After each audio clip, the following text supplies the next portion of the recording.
உனக்கு மட்டும் காவல்துறை பாதுகாப்பு கொடுத்துட்டு அப்போ மற்ற சட்டம் ஒழுங்கு பிரச்சனை மற்ற விஷயங்கள்லாம் பார்க்கறதுக்கு காவல்துறைக்கு வேலை இல்லையா? ஒருத்தனுக்கு மட்டும் 5000 போலீஸை கொண்டு இறக்க முடியுமா? கட்சி இன்னைக்கு ஆரம்பிச்சுட்டு நான் 1.5 வருஷத்துல சிஎம் ஆயிடுவான்னா அது என்ன முடியுமா? ஒரு மனிதன் எப்படி இருக்கணும், ஒரு தலைவன் எப்படி இருக்கணும், ஒரு கட்சி தலைவராக எப்படி இருக்கணும், ஒரு நடிகராக எப்படி இருக்கணும் அப்படிங்கிறத அவர் அவருடைய வாழ்க்கையில் வாழ்ந்து காட்டிட்டு முன் உதாரணமாக போயிட்டாரு. அட்லீஸ்ட் அந்த முன் உதாரணத்தையாவது இவங்க எடுக்கணும்ல வரக்கூடிய நடிகர்கள். கம்பாரிசன் மட்டும் தான் யூஸ் பண்ணுறாங்க. கார்கில்ல இந்தியாவிலே ஃபஸ்ட்டு அந்த நிதி உதவி 1 கோடி ரூபாய் கொடுத்தது கேப்டன். அந்த 1 கோடி ரூபாய் அவர் கொடுத்ததுனால அந்த வருஷம் அவருக்கு இன்கம் டேக்ஸ் கிடையாது. ஸோ நீங்கள் என்ன செஞ்சீங்க? நீங்கள் அரசியலுக்கு வரப்போகிறோன்னு சொல்லிட்டு தான் 2015 தானே செய்ய ஆரம்பிச்சிங்க. நீங்கள் 1992 சினிமாவுக்கு வந்துட்டீங்க. அப்போ நீங்கள் உதவி செய்ய ஆரம்பிச்சது 2015. கிட்டத்தட்ட ஒரு 23 வருஷம் கழிச்சு தான் நீங்கள் உதவி செய்கிறீங்க. நாங்களும் எத்தனை தேர்தலை சந்திச்சிருக்கிறோம். நீங்கள் எந்த தேர்தலை சந்திச்ச? நீங்கள் ஏதாவது ஒரு தேர்தல் இது வரைக்கும் சந்திச்சீங்க? உனக்கு ஈரோடு இடைத்தேர்தல் ஒன்று நல்ல சான்ஸ் வந்தது, விக்கிரவாண்டி இடைத்தேர்தல் சான்ஸ் வந்தது. நாங்கள் அதெல்லாம் நிற்க மாட்டோம். நாங்கள் சட்டமன்ற உடனே சிஎம் தான். ஆண்ட கட்சிக்கும் ஆளுங்கட்சிக்கும் டஃப் கொடுக்குற வகையில் ஒரு பெரிய மிக பிரம்மாண்டமான ஒரு மாநாடு நடத்திட்டாங்க. அம்பேத்கர் புத்தக வெளியீட்டு விழாவில் பேசுகிறப்ப பார்த்தீங்கன்னா வேங்கவேலுக்கு போவார் அப்படின்னு சொல்லிட்டு ஆதவர்ஜன் அனௌன்ஸ் பண்ணார். ஒரு மாதத்துக்குள்ளே போவார்ன்ட்டு. அதுவும் போல 40 நாளுக்குள்ளே நான் செக்ரட்டரியேட்டில் உங்களை பார்க்க வேண்டியது இருக்கும். அது 40 நாள் முடிஞ்சு 400 நாள் ஆகி போச்சு. இந்த கூட்ட நெரிசலில் இந்த மாதிரி ஒரு இது நடந்து போச்சு. தெரிஞ்சோ தெரியாமலையோ நான் ஒரு காரணமாயிட்டேன், மன்னிச்சுக்கிங்கன்னு ஒரு 2 வார்த்தை பேசிட்டு போகிறதுக்கு என்ன வந்தது? தப்பு இல்லை. அதெல்லாம் 3 நாள் கழிச்சு வீடியோ 40 நாள் கழிச்சு வர வச்சு பார்த்துக்கிட்டு 30 நாள் ஒன்றுமே அரசியல். அந்த 30 நாள் ஏதாவது அரசியல் பண்ணாங்களா? அவங்க துக்கம் அனுசரிச்சு நல்லா வந்துடும் வாயில. துக்கம் அனுசரிச்சாங்க. கூட்டணி தேமுதிக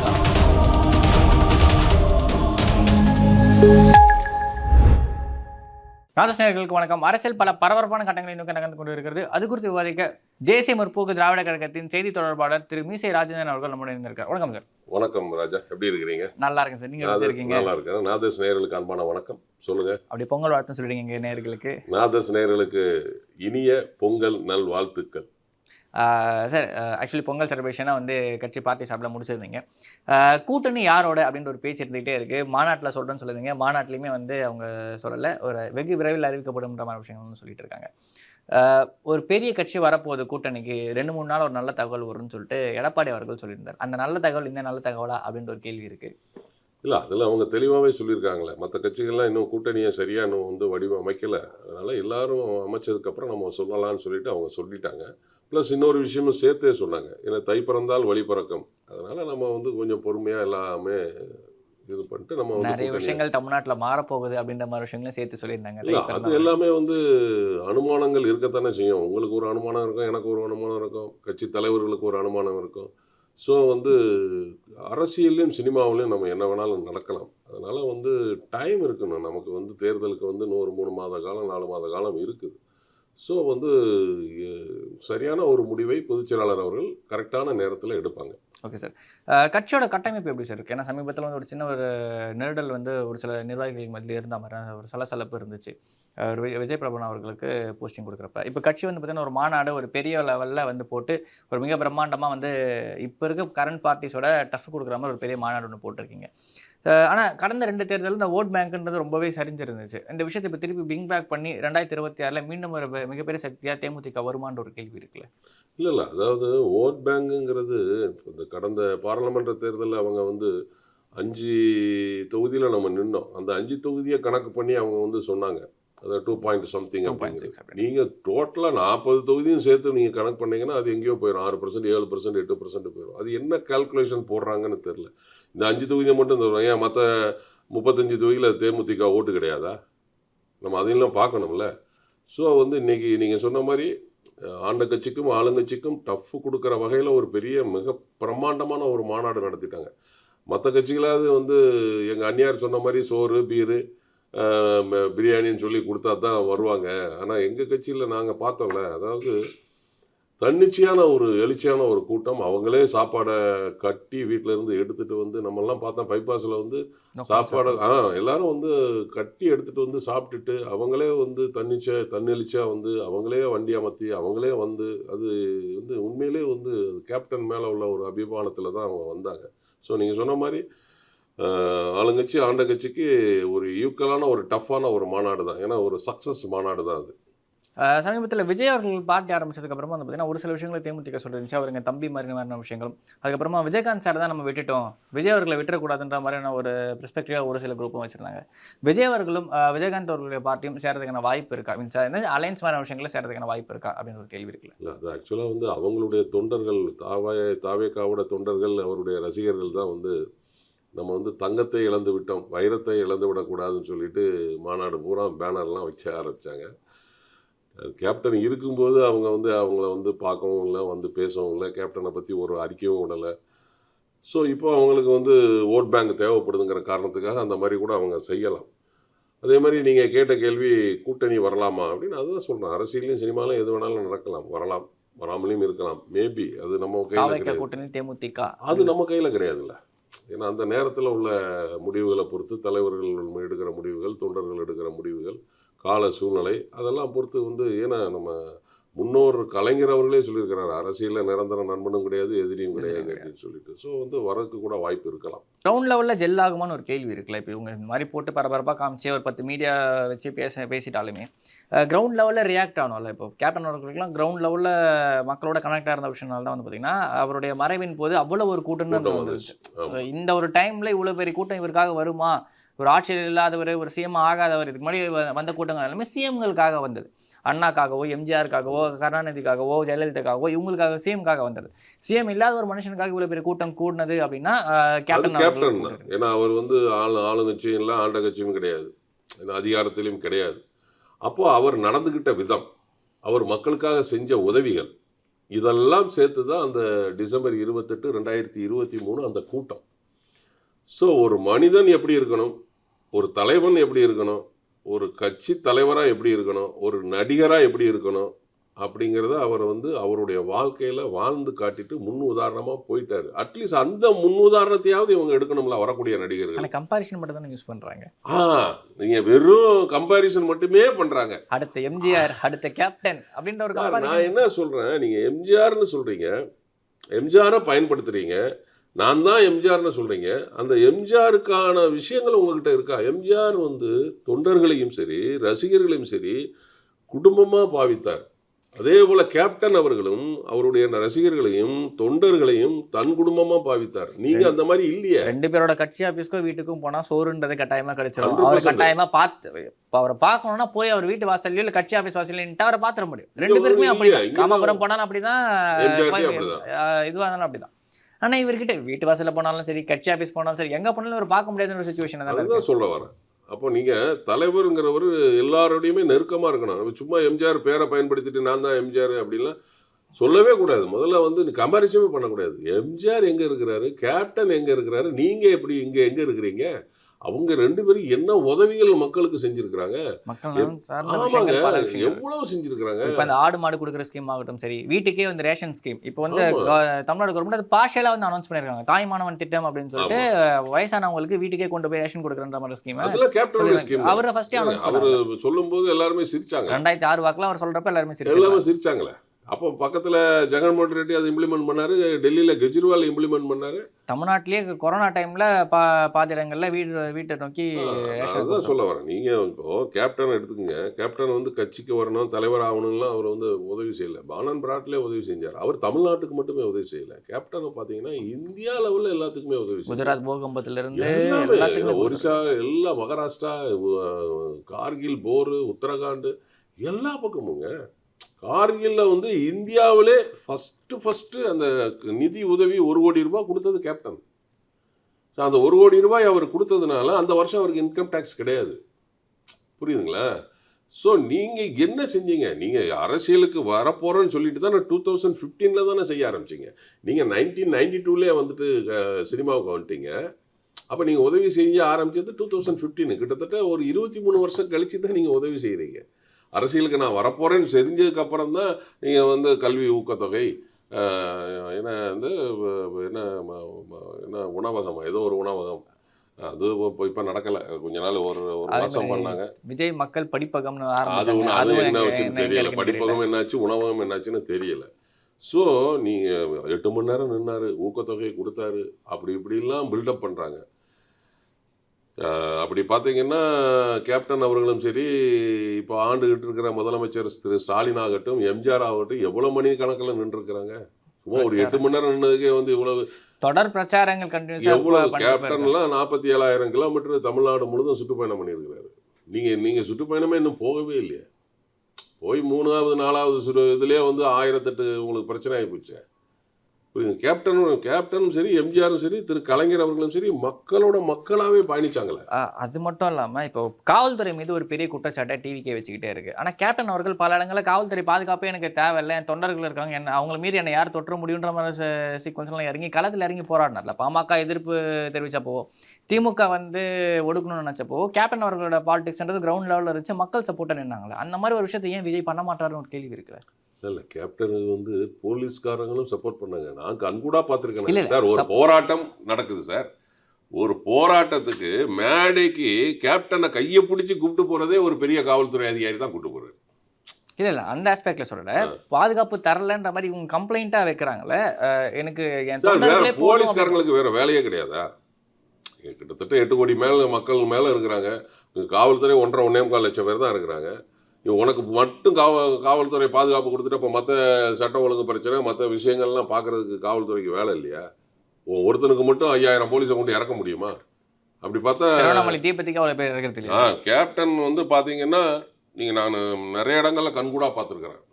கேப்டன் வர்றாருன்னா 3-4 நாளைக்கு முன்னாடியே அங்கே தொண்டர் படை போயிடுவாங்க. நிர்வாகிகள் 3 நாளைக்கு முன்னாடியே போயிடுவாங்க. போய் டிஸ்கஸ் பண்ணுவாங்க. இப்போ வந்து மாநாடு நடந்ததுன்னா சாதாரணமெல்லாம் ஒன்றும் நடக்கலை. திரு எல்கே சுதி சார் வந்து அவர் ஒரு வாரத்துக்கு முன்னாடி அங்கே போயிட்டார். எப்படி பண்ணணும், யார் வந்து 5 கார் பார்க்கிங், விஐபிக்கு ஒரு கார் பார்க்கிங்கு, அடுத்து மாநில நிர்வாகிகள் மாவட்ட செயலாளருக்கு ஒரு கார் பார்க்கிங்கு, அப்புறம் ஒன்றிய நகரம் பேரூர் கழகம் அவங்களுக்கு ஒரு கார் பார்க்கிங்கு, அப்புறம் கிளைகளுக்கு அவங்களுக்கு ஒரு, அப்புறம் ஜென்ரலாக ஒரு 5 பார்க்கிங் 6 பார்க்கிங் பண்ணுறாங்க. ஒவ்வொரு பார்க்கிங்கும் தொண்டர் இங்கேருந்து அங்கே வரைக்கும் தொண்டர்களை நிப்பாட்டுறாங்க. ஒவ்வொரு இடங்களுக்கும் பேட்ச் கரெக்டாக கொடுக்குறாங்க. ஒன்றியத்துக்கு என்ன மாதிரி பேட்ச்சு, நகரத்துக்கு என்ன மாதிரி பேட்ச்சு, மாவட்ட செயலாளருக்கு எப்படி கொடுக்கணும், மாநில நிர்வாகிக்கு எந்த பேட்ச்சு, அதெல்லாம் பார்த்து தான் அலோவ் பண்ணுறாங்க. புரியுதுங்களா? அங்கே தண்ணி எப்படி வந்து டிஸ்ட்ரிபியூட் பண்ணணும், சாப்பாடு வந்து அவங்களே கட்டி கொண்டு வந்துட்டாங்க. அப்போ தண்ணி கொடுக்கணும், அப்போ தண்ணி எப்படி கொடுக்கணும், அதெல்லாம் பார்க்குறாங்க. ஸோ அவர் சுதீஷ் சார் வந்து ஒரு வாரத்துக்கு முன்னாடியே போயிட்டார். 3 நாளைக்கு முன்னாடி டே அண்ட் நைட் அங்கே வேலை செய்கிறாரு. அவர் மட்டும் வேலை செய்யலை, நிர்வாகிகள் அத்தனை பேரும் வேலை செய்கிறாங்க. சும்மா நீங்கள் வந்தோன்னா ஆதவரிச்சுனாவையும் கையில் கூப்பிட்டுக்கிட்டு அவரையும் காரில் கூப்பிட்டுக்கிட்டு அவங்க போயிட்டு உடனே அங்கே போனால் போய் பார்க்கணும், இடத்த பார்க்கணும். கூட்டம் அதிகமாக இருந்தால் என்ன செய்யணும், கூட்டம் குறையா இருந்தால் என்ன செய்யணும். இப்போ கேப்டன் வந்து என்ன பண்ணுவார்னா, காவல்துறை அதிகாரிகளே அதிகமாக நம்ப மாட்டார். அவர் என்ன பண்ணுவார் அப்படின்னு பார்த்தீங்கன்னா, ஆண்களுக்கு தனியாக செப்பரேட்டாகவும் பெண்களுக்கு தனியாக செப்பரேட்டாகவும் ரோப்பை கட்டிடுவாங்க. பூரா தொண்டரணியை நிப்பாட்டிடுவாங்க. ஒரு லைன் தொண்டர் நிற்பாங்க, அணி நிற்பாங்க, அடுத்த லைன் நிர்வாகிகள் நிற்பாங்க, 3வதா காவல்துறை இருந்தால் 3வதா காவல்துறை நிற்பாங்க. புரியுதுங்களா? அது நீங்கள் அந்த அட்மினிஸ்ட்ரேஷன் உங்களுக்கு பண்ணுங்க. உங்களுக்கு நான் பெரிய மாஸ் லீடரு, நான் பெரிய உங்களுக்கு இருக்கு, கரிஷ்மா இருக்கு. கட்சியா ஒரு பக்கா மாஸ் கட்சி. நான் அதான் சொல்றேன், கரிஷ்மா இருக்கு. அது ஒன்று தான் இருக்கே தவிர வேற எதுவுமே இல்லை. அட்மினிஸ்ட்ரேஷன் கிடையாது, பாண்டிங் கிடையாது, மக்களுக்கும் பப்ளிக்குக்கும் தலைவருக்கும் அதான் சொல்றேன், எதுவுமே கிடையாது. கட்சி இன்னைக்கு ஆரம்பிச்சுட்டு நான் 2-1.5 வருஷத்துல சிஎம் ஆயிரோன்னா அது என்ன முடியுமா? எம்ஜிஆர் அவர்களுக்கு கட்சி வந்து அக்டோபர் 18ஆம் தேதி 1972 கட்சி ஆரம்பிச்சு ஜூன் 30 1977 ஆட்சி அமைக்கிறாரு. 5 வருஷம் ஆகுது. அதுக்கு முன்னாடி அவர் காங்கிரஸ்ல இருக்காரு, திமுகவில் இருக்கிறாரு. 27 வருஷம். 27-5-32. எம்ஜிஆரை விட நீங்க பெரிய ஆளா? எம்ஜிஆருக்கே 32 வருஷம் ஆயிருக்கு முதலமைச்சர் ஆகிறதுக்கு. நீ நேற்று கட்சி ஆரம்பிச்சுட்டு நான் இன்னைக்கு முதலமைச்சர் ஆயிடுவேன்னா 1000 விட்டுருவாங்களா இவங்க? 72 வருஷம் 75 வருஷம் கட்சி இருக்கு. இன்னொன்று 50 வருஷம் கட்சி உங்களை விட்டுருவாங்களா? உங்களை எலெக்ஷனோட பாருங்க. இனிமேல் தான் திமுகவோட ஆட்டம் தெரியும். எலெக்ஷன் டயத்தில் பாருங்க, அப்பதான் திமுகவோட ஆட்டம் தெரியும். நாங்கள் கண்கூடா பார்த்துருக்குறோம். நாங்களும் வந்துட்டு எத்தனை தேர்தலை சந்திச்சிருக்கிறோம். நீ எந்த தேர்தலை சந்திச்ச? நீ ஏதாவது ஒரு தேர்தல் இது வரைக்கும் சந்திச்ச? இடைத்தேர்தல் உனக்கு ஈரோடு இடைத்தேர்தல் ஒன்று நல்ல சான்ஸ் வந்தது, விக்கிரவாண்டி இடைத்தேர்தல் சான்ஸ் வந்தது. நாங்கள் அதெல்லாம் நிற்க மாட்டோம். நாங்கள் வந்து சட்டமன்ற உடனே சிஎம் தான். இதில் பார்க்கலாம்ல, உன் வெயிட்டேஜ் என்னன்னு இதில் தெரிஞ்சிருக்குல்ல. ஆக்சுவலி என்னன்னா, இப்போ கட்சி தலைமை ஒரு பக்கம் இருந்தாலும் தொண்டர்களையும் வந்து ப்ராப்பராக வந்து எஜுகேட் ஆகலையோன்னு ஒரு கேள்வி இருக்குல்ல. 234 தொகுதி சொல்றேன் சார், தொண்டர்களும் சரி, நிர்வாகிகளும் சரி, தலைவரும் சரி, இன்னும் எஜுகேட் ஆகலை. அதுதான் நான் சொல்லுவோம். ஏன்னா நாங்கள் வந்து மன்றமாக இருக்கும்போதே எங்களை வந்து நல்ல வழியாக வழிபடுத்தினார். இன்னும் சொல்ல போனால் கட்சி ஆனதுக்கு பிறகும் எப்படி வந்து நடந்துக்கணும், மக்களோட எப்படி பாண்டிங்காக இருக்கணும், மக்கள் பிரச்சனைகளை எப்படி சால்வ் பண்ணணும்னு தலைவர் பேசுவார். கூட்டத்தை எங்களெல்லாம் கூட்டி வச்சுக்கிட்டு பேசுவார். அந்த மாதிரி நீங்கள் பேசணும். பேசும்போது சொல்லுவார், கேப்டன் சொல்லுவார், உங்கள் லோக்கலில் ஏதாவது பிரச்சனை, அப்படி கட்சிக்காரனுக்கு பிரச்சனை ஏற்பட்டால் கட்சிக்காரங்கள் அனைவருமே போய் போலீஸ் ஸ்டேஷன் போங்க, அவரை தனியாக விட்டுறாதீங்க, பிரச்சனையை சால்வ் பண்ணுங்க. இப்படிலாம் வந்து ஒரு தலைவர் வந்து சொல்லணும். தலைவர் சொல்லலையா? அவரே பிரச்சனை போக மாட்டாரு சார். அவரே 3 நாள் கழிச்சு தான் சிஎம் சார். நான் வீட்டில் தான். அவர் வீட்டிலே தான் சார் இருக்காரு. அதான் பிரச்சனையே. இப்போ என்ன வேணாலும் பண்ணுங்க, அவங்கள ஒன்றும் பண்ணாதீங்க. இதெல்லாம் வந்து சினிமா டைலாக் மாதிரி பேசிட்டு, அதெல்லாம் வந்து இன்னும் இந்த மக்கள் வந்து இன்னும் மக்கள்லாம் பொதுவான மக்கள் கிடையாது. இந்த யங்ஸ்டர்ஸ் வந்து ரொம்ப அவர் மேலே வந்து இதாக இருக்கிறாங்க. பார்க்கலாம், எனக்கு தெரிஞ்சு அவர் இன்னும் எலெக்ஷனில் நிற்பாரான்னு பார்ப்போம். இல்லை, ஆக்சுவலி ஒரு சில பேர் சொல்கிறாங்க விஜய் அவர்கள் எலெக்ஷனில் நிற்க மாட்டார், பிகே எடுத்து அதே ஃபார்முலா தான், அவர் மற்ற 234 பேர் களம் காண விட்டுட்டு இவர் வந்து நான் தனியாக நினைக்கிறேன். நான் வந்து பிரச்சாரத்துக்கு போனோம், அனைத்து தொகுதியிலும் நான் வந்து போனோம், அதனால நான் எலெக்ஷன்ல நிக்கல அப்படின்னு கூட சொல்லலாம். 234 பேருமே விஜய் நினைச்சு ஓட்டு போடுறாங்க. ஆல்ரெடி சொல்லியிருந்தாரு, ஏற்கனவே சொல்றாரு, திருப்பரங்குன்றம் விஜய், திருமங்கலம் விஜய், மதுரை மேற்கு விஜய், அதுவும் எழுதி வச்சு படிச்சுட்டு இருக்காரு. மாவட்டத்துல எத்தனை தொகுதி இருக்கிறது பைகாட் பண்ண வேண்டியதானே? எத்தனை தொகுதி இருக்கு, அவர் பேர் தான் படிக்கிறாரு, தொகுதி பேர். அத கூட விஜய்னு பார்த்து படிச்சுட்டு தானே சொல்லிட்டு இருக்காரு. தலைவருக்கான அந்த ஸ்பான்டேனியஸ் ஸ்பீச், மக்களோட கனெக்ட் ஆகிற மாதிரி விஷயங்கள், மக்கள் பிரச்சனை சார்ந்த விஷயம் எதுவுமே பேசுறது இல்லை, மக்கள் பிரச்சனைகளுக்கு எதுவுமே குரல் கொடுக்கறது இல்லைன்னு ஒரு கேள்வி. ஸ்பான்டேனியஸாக ஸ்பீச் வேணும்னு வந்து நம்ம வந்து இப்போ பார்த்தீங்கன்னா திரு ஸ்டாலின் அவர்கள் கூட துண்டு சீட்டில் எழுதி வச்சுட்டு தான் பேசுகிறாரு. திரு மு.க. அவர் திரு உதயநிதி ஸ்டாலின் கூட வந்து அப்படி தான் பேசுகிறாரு. நான் என்ன சொல்கிறேன்னா, நல்லா ஸ்பீச் வேணும் அப்படிங்கிறது ஒரு அரசியல்வாதிக்கு தேவை இல்லை. பட் ஒரு அரசியல்வாதிக்கு என்ன தேவை அப்படின்னா, அரசியல் பண்ணுற வேலை தேவை. நீங்கள் அரசியலே பண்ண தெரியலையா உங்களுக்கு? நீ வந்து பேப்பரை பார்த்து படிக்கிற அதெல்லாம் விடுங்க, அது செகண்டரி. பட் உங்களை வந்து ஒரு அரசியல்வாதியாக நீங்கள் இன்னும் நிரூபிக்கலையே, அதுதானே. சும்மா நீங்கள் 2 வருஷம் ஆகிப்போச்சு, 2 வருஷத்தில் நீங்கள் என்ன பண்ணீங்க? ஒரு 3-4 கூட்டத்தில் தான் பேசியிருப்பீங்க. அந்த எல்லாருக்குமான தலைவர் அப்படின்னு சொல்லிட்டு அண்ணல் அம்பேத்கர்னு ஒரு ஃபங்க்ஷனில் பேசுனீங்க. அப்புறம் அம்பேத்கர் அவர்கள் பற்றி பெருசாக பேசவே இல்லை. அது கூட பேசலை. அப்புறம் அந்த திருப்புவனம் அஜித் குமாருக்காக ஒரு போராட்டம் ஒன்று பண்ணீங்க, பரந்தூரில் ஒன்று பண்ணீங்க, பரந்தூர் ஏர்போர்ட்டுக்காக ஒன்று பண்ணீங்க. ஆக்சுவலி திரும்பவும் அந்த அம்பேத்கர் புத்தக வெளியீட்டு விழாவில் பேசுகிறப்ப வந்து பார்த்தீங்கன்னா வேங்கவேலுக்கு போவார் அப்படின்னு சொல்லிட்டு ஆதவர்ஜன் அனௌன்ஸ் பண்ணார், ஒரு மாதத்துக்குள்ள போவாருன்ட்டு. அதுவும் போல 40 நாளுக்குள்ள நான் வந்து செக்ரட்டரியேட்டில் உங்களை பார்க்க வேண்டியது இருக்கும், மக்களை கூட்டிட்டு வந்து அப்படின்னு சொல்லிட்டு பரந்த விஷயத்தை. ஆமாம், நான் வந்து அது 40 நாள் முடிஞ்சு 400 நாள் ஆகிப்போச்சு. அதுதான் சொல்கிறேன். அவங்க வந்து என்னென்னா, சினிமா மாதிரியே வந்து அரசியல் பண்ணி நம்ம வந்து இப்போ படத்தில் வந்து உடனடியாக சிஎம் ஆகிற மாதிரி நிஜ வாழ்க்கையிலும் வந்து நம்ம சிஎம் ஆகலான்னு நினச்சிக்கிட்டு இருக்காரு. அது கஷ்டம். அது ரூட் லெவல் எப்படி இருக்குன்னு பார்க்கணும். உங்ககிட்ட 234 வேட்பாளரை வந்து நிறுத்தணும். அந்த 234 பேர் வந்து உங்களுக்கு நம்பிக்கையானாலும் இருக்கணும், விலை போகாமல் இருக்கணும். புரியுது, பர்ச்சேஸ் பண்ணிடுவாங்க ஆளுங்கட்சி சரி, அந்த நேரத்தில் வந்து பர்ச்சேஸ் பண்ணிடுவாங்க. ஒரு 50 வேட்பாளர் பர்ச்சேஸ் பண்ணால் நீங்கள் என்ன பண்ணுவீங்க? பட் நேரத்தில் மாற்ற முடியாது. அப்போ வந்து இவ்வளவு அரசியல் இவ்வளோ விஷயங்கள்லாம் இருக்குல்ல. நீங்கள் உங்களுக்கு வந்து அரசியல்ங்கிறது வந்து உங்கள் தனிப்பட்ட ஒரு ஆள் மட்டும் கிடையாது. சினிமாங்கிறது உங்களுக்கு தனிப்பட்ட ஒரு ஆள் ப்ளஸ் 24 கிராஃப்ட் இருந்தது, அது ஓகே. பட் அரசியல்ங்கிறது நீங்கள் அடுத்தவங்க மேலே நம்பிக்கை வைக்கணும், உங்கள் நிர்வாகி மேலே நீ நம்பிக்கை வைக்கணும், உன் நிர்வாகி உன் தொண்டர்கள் உன் மேலே விசுவாசமாக இருக்கணும். புரியுதுங்களா? நீங்கள் தான் ஒரு கரூர்லேயே வந்து மாவட்ட செயலாளரை தள்ளி விட்டு அவனை உள்ளே வச்சுக்கிட்டு நீங்கள் பொதுச் செயலாளர் ஒரு பக்கம் ஓடுறாரு, தலைவர் ஒரு பக்கம் ஓடுறாரு, கூட இருக்கிற நிர்வாகிகள் ஒரு பக்கம் ஓடுறாரு. அந்த பார்த்திபனா யாரோ ஒருத்தரை உள்ள தூக்கி வச்சு அவர் மதியழகன். அவங்க மதியழகன் அவரும் அவங்க ஒய்ஃபும் வந்துட்டு பாவம் கதறி அழுது பேட்டியை கொடுத்து அப்போ நீங்கள் அட்லீஸ்ட் ஒரு 2ஆம் கட்ட தலைவர்களாவது நீங்கள் வந்து போய் அவரை போய் பார்க்க வைக்கணும், மதியழகனை போய் பார்த்துருக்கணும். ஸோ இப்போ இந்த இடத்துல கேப்டன் நீங்கள் இருந்திருந்தால் கேப்டன் நேரடியாக போயிருப்பார், வீட்டுக்கே போயிருப்பார். இந்த மதியழகன் மாதிரி மாவட்ட செயலர் வீட்டுக்கு போயிருவாரு, கீழே போய் உட்கார்ந்து 40 பேர் வீட்டுக்கும் போயிருப்பார்ல, போய் கூட இந்த இருந்திருப்பாரு. மாதிரி ஒரு சம்பவம் இந்த தலைவர் இருந்திருந்தால் கேப்டன் இருந்திருந்தால் வேட்டியை மடிச்சு கட்டிட்டு அங்கேயே ஆஸ்பத்திரிக்கே போயிருப்பார். அன்னைக்கு சம்பவம் நடந்திருக்காது இவர் இருந்திருந்தா, அப்படியே மீறி நடந்திருந்தாலும் அங்கே போயிருந்திருப்பாரு. புரியுதுங்களா? இப்போ இவங்க வந்து சால் சாப்பு சொல்கிறாங்க, அதிகாரி வர சொல்லலாம், அரசு வர சொல்லலாம், சும்மா போய் சொல்லிக்கிட்டு இருக்கிறாங்க. ஏன் நீ வந்து திருச்சியில் உட்காந்துட்டு 2ஆம் கட்ட தலைவரை அனுப்பி பார்த்துருக்க வேண்டியது தானே? ஆண்டங்கட்சிக்காரங்க போகிறாங்க, ஆளுங்கட்சிக்காரங்க போகிறாங்க. திருச்சியில் அட்லீஸ்ட் பிரஸ் கேட்குறப்ப இந்த மாதிரி சம்பவம் நடந்திருக்கு, இதை பற்றி கேட்டிருக்கோம், நிர்வாகிகளை சார் பார்க்க ஒரு வார்த்தை சொல்லிட்டு சொல்லிட்டு இருக்காங்க, என்னையால வந்து இந்த கூட்ட நெரிசலில் இந்த மாதிரி ஒரு இது நடந்து போச்சு, தெரிஞ்சோ தெரியாமலையோ நான் ஒரு காரணமாயிட்டேன், மன்னிச்சுக்கிங்கன்னு ஒரு 2 வார்த்தை பேசிட்டு போகிறதுக்கு என்ன வந்தது? 3 நாள் கழிச்சு வீடியோ வரும். தப்பு இல்லை அதெல்லாம். 3 நாள் கழிச்சு வீடியோ வந்து 40 நாள் கழிச்சு வர வச்சு பார்த்துக்கிட்டு 30 நாள் ஒன்றுமே அரசியல், அந்த 30 நாள் ஏதாவது அரசியல் பண்ணாங்களா அவங்க? துக்கம் அனுசரிச்சாங்க. துக்கம் அனுசரிச்சு நல்லா வந்துடும் வாயில், துக்கம் அனுசரிச்சாங்க. சரி, ஓகே. வெகு விரைவில் கூட்டணி சார்ந்த விஷயங்களை உங்களோட சேர்த்து பேசுவேன்னு நினைக்கிறேன். விரைவில் அறிவிச்சிட்டாங்கன்னா நம்ம அடுத்த வீடியோவில் சந்திக்கலாம். இவ்வளோ நேரம் உங்களோட பொன்னார் நேரத்தை எங்களோட பகிர்ந்து வைக்கிறேன். நன்றி ராஜா. நாதஸ் நேயர்களுக்கு நன்றி. மீண்டும் உங்களை நல்ல ஒரு நிகழ்ச்சியில் சந்திக்கிறேன். நேற்று, இன்று, நாளை என்றுமே நான் உங்கள் நடிகர் மீசை ராஜேந்திரன். நன்றி, வணக்கம்.